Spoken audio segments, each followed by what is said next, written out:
एक घुसकर नाम का गांव हुआ करता था और उसे गांव में एक आनंद नाम का गरीब लड़का रहता था। एक दिन आनंद अपने गांव की गली में जा रहा था। तभी उसे गली में एक वृक्ष के नीचे बुद्ध तपस्या करते हुए आनंद को दिखाई पड़े। तभी आनंद जाकर उनके चरणों में बैठ गया। फिर आनंद प्रभु जीवन का मूल्य क्या है बहुत मुस्कुराए और फिर आनंद को एक पत्थर दिया और कहा कि बाजार में ले जाकर इसका मूल्य पता करो, लेकिन इसे बेचना नहीं, फिर मैं तुम्हारे सवाल का जवाब दूंगा। आनंद पत्थर का मूल्य पता करने के लिए बाजार की ओर चल पड़ता है। आनंद एक फल की दुकान पर जाता है और उसका मूल्य पूछता है।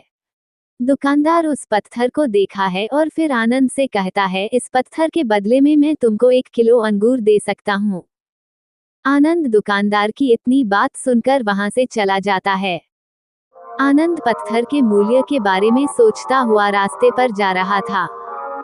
रास्ते पर चलते चलते तभी आनंद की नजर एक दुकान पे पड़ी।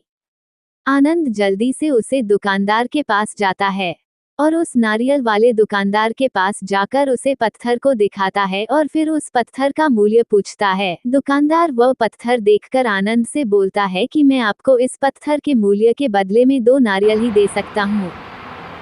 दुकानदार की इतनी बात सुनकर आनंद पत्थर को लेकर फिर दूसरे दुकानदार के पास चल देता है। फिर रास्ते पर चलते चलते आनंद की नज़र एक सब्जी की दुकान पर पड़ी और फिर आनंद उसे पत्थर का मूल्य पूछने के लिए सब्जी वाले के पास बहुत जल्दी से जाता है। और जैसे ही आदमी सब्जी वाले के पास पहुंचता है, उस सब्जी वाले को वह पत्थर दिखाकर पत्थर का मूल्य पूछने लगता है। सब्जी वाला बोलता है, इस पत्थर के मूल्य के बदले में तुम्हें 1 बोरी आलू दे सकता। सब्जी वाले की इतनी बात सुनकर आनंद वहां से चला जाता है और फिर रास्ते पर चलते चलते उसे कुछ दूर पर एक सोने का व्यापारी दिखाई पड़ता है। आनंद जैसे ही सोने के व्यापारी के पास पहुंचता है, उससे वो पत्थर दिखाकर उसका मूल्य पूछता है। सोने का व्यापारी कहता है, इस पत्थर का मूल्य इतना है कि इसके बदले में आप मेरा सारा सोना ले सकते। व्यापारी की यह बात सुनकर आनंद वहां से चला जाता है।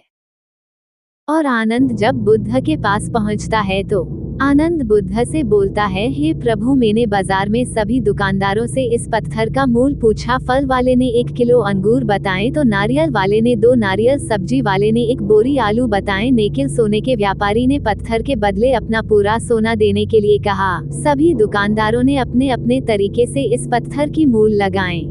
बुद्ध ने आनंद को मुस्कुराकर जवाब दिया, जिस तरह दुकानदारों ने इस पत्थर की मूल्य लगाए हैं, ठीक वैसे ही इस दुनिया में लोग मनुष्य को भी अपने हिसाब से ही उसका मूल्य लगते हैं। इसलिए अपने जीवन का मूल्य खुद पहचान।